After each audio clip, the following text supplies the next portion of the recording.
Bab 3. Memahami isu terkini lewat editorial. Pengertian teks editorial, struktur teks editorial, dan unsur kebahasaan dari teks editorial. Pengertian teks editorial. Teks editorial adalah artikel utama yang ditulis oleh redaktur koran yang merupakan pandangan redaksi terhadap suatu peristiwa atau berita aktual atau yang sedang menjadi sorotan, fenomenal dan kontroversial atau menimbulkan perbedaan pendapat. Selanjutnya, struktur teks editorial. Struktur umum dari teks editorial meliputi pengenalan isu atau tesis, argumentasi, dan penegasan. Yang pertama, pengenalan isu. Pengenalan isu merupakan bagian pendahuluan dari teks editorial. Fungsinya adalah mengenalkan isu atau permasalahan yang dibahas dalam bagian berikutnya. Pada bagian pengenalan isu disajikan peristiwa persoalan aktual, fenomenal, dan kontroversial.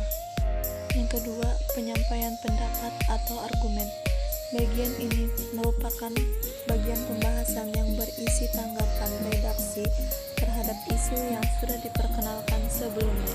Yang ketiga, penegasan. Penegasan dalam teks editorial berupa simpulan, saran, atau rekomendasi. Di dalamnya juga terselip harapan redaksi kepada para pihak terkait dalam menghadapi atau mengatasi persoalan yang terjadi dalam isu tersebut. Kaidah kebahasaan teks editorial. Kaidah kebahasaan teks editorial tergolong ke dalam kaidah kebahasaan yang berciri bahasa jurnalistik. Berikut ini ciri-ciri dari bahasa jurnalistik teks editorial. 1. Penggunaan kalimat retoris. Kalimat retoris adalah kalimat pertanyaan yang tidak ditujukan untuk mendapatkan jawabannya. Pertanyaan-pertanyaan tersebut dimaksudkan agar pembaca merenungkan masalah yang dipertanyakan sehingga tergugah untuk membuat sesuatu atau minimal berubah pandangannya terhadap isu yang dibahas. Contohnya, benarkah pemerintah tidak tahu atau tidak diberitahu mengenai rencana Pertamina menaikkan harga LPG? Yang kedua, menggunakan kata-kata populer sehingga mudah bagi khalayak untuk mencernanya.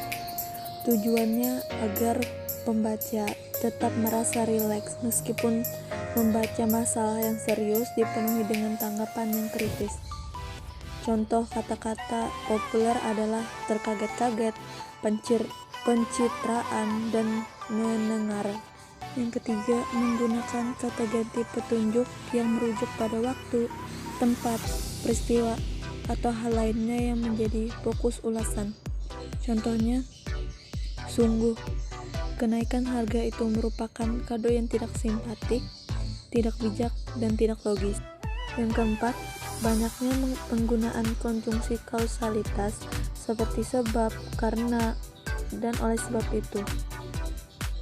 Hal ini terkait dengan penggunaan sejumlah argumen yang dikemukakan redaktur berkenaan dengan masalah yang dikupasnya. Contohnya, masyarakat sebagai konsumen menjadi terkaget-kaget karena kenaikan tanpa didahului sosialisasi.